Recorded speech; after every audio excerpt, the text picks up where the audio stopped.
Hi అండి, నమస్తే. Welcome back to my channel. ఈరోజు రెసిపీ మసాలా గుత్తి వంకాయ కర్రీ అండి. మీరు కూడా ఒకసారి ట్రై చేయండి. ఇంట్లోనే ఈజీ ప్రాసెస్లో హోటల్ స్టైల్లో తయారు చేసుకోవచ్చు. ఫస్ట్ ఇక్కడ బౌల్ తీసుకొని వాటర్ పోసుకొని దాంట్లో కొంచెం సాల్ట్ వేయాలి. సాల్ట్ వేసిన నీళ్ళల్లోనే ఈ వంకాయల్ని బాగా రుద్ది కడగాలి. కడిగిన తర్వాత ఒక ప్లేట్లోకి తీసుకోవాలి. తీసుకున్న తర్వాత ఇవి రెండు సైడ్స్ లాగా కట్ చేసుకోవాలండి. కట్ చేసుకున్న తర్వాత పక్కన పెట్టుకొని స్టవ్ ఆన్ చేసుకొని ప్యాన్ పెట్టుకొని ఆయిల్ వేసుకోవాలి. ఆయిల్ వేసుకున్నాక ఈ వంకాయల్ని ఒక 10 నిమిషాల దాకా వాటిని వేగనివ్వాలండి. వేగనిచ్చిన తర్వాత చల్లారేదాకా పక్కన పెట్టుకోవాలి. మళ్ళీ అదే స్టవ్ మీద వేరే బౌల్ పెట్టుకోవాలి.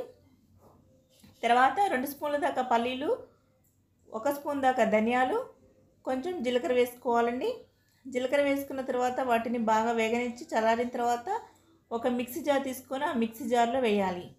వేసిన తర్వాత టేస్ట్ తగ్గ కారం వేసుకోవాలి, అలాగే సాల్ట్ వేసుకోవాలి, కొంచెం పసుపు వేసుకోవాలి. తర్వాత జీడిపప్పులు వేసుకోవాలి, కొంచెం కొబ్బరి పొడి అండి 1 స్పూన్ దాకా వేసుకోవాలి. మీరు అవసరమైతే ఎండు కొబ్బరి వేసుకోవచ్చు. తర్వాత ఆనియన్స్, టమాటాలు, కొత్తిమీర కట్ చేసింది వేసుకోవాలి. వేసుకొని కొన్ని వాటర్ పోసుకొని మిక్సీ పట్టుకోవాలండి.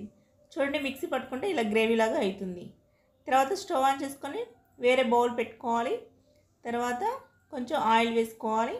ఆయిల్ వేడెక్కిన తర్వాత మసాలా దినుసులు వేసుకోవాలండి. అలాగే బిర్యానీ ఆకు కూడా వేసుకోవాలి. బిర్యానీ ఆకు వల్ల స్మెల్ అనేది బాగుంటుంది. తర్వాత కొంచెం పోపు గింజలు వేసుకోవాలి. సన్నగా తరిగిన ఆనియన్స్, పచ్చిమిర్చి వేసుకోవాలి. అలాగే కొంచెం కరివేపాకు కూడా వేసుకోవాలి. వేసుకున్న తర్వాత వాటిని వేగనివ్వాలండి. ఇవి ఎంత వేగితే గ్రేవీ అంత టేస్టీగా ఉంటుందండి. ఫస్ట్ గోల్డెన్ కలర్ వచ్చేదాకా వేగనివ్వాలి. తర్వాత కొంచెం ఒక 1 స్పూన్ దాకా అల్లం వెల్లుల్లి పేస్ట్ వేసుకోవాలి. వేసుకున్న తర్వాత కొంచెం చిటికెడంతా మళ్ళీ పసుపు వేసుకోవాలి. వేసుకున్న తర్వాత అవంతా వేగిన తర్వాత ముందుగా మిక్సీ పట్టుకున్న ఈ టమాటా ఆనియన్స్ మిశ్రమం వేసుకోవాలి. వేసుకున్న తర్వాత అది కూడా బాగా ఆయిల్లో కలిసిపోయేలాగా కలుపుకోవాలి. కలుపుకున్న తర్వాత ఒక 1 మినిట్స్ తర్వాత 1 కప్పు దాకా వాటర్ పోసుకోవాలి. వాటర్ అనేది మొత్తం కలిసిపోయేలాగా కలుపుకోవాలి. గ్రేవీ బాగా ఉడకనివ్వాలండి. ఉడకనిస్తేనే ఆ గ్రేవీ అనేది మిశ్రమం బాగా టేస్టీగా ఉంటుంది.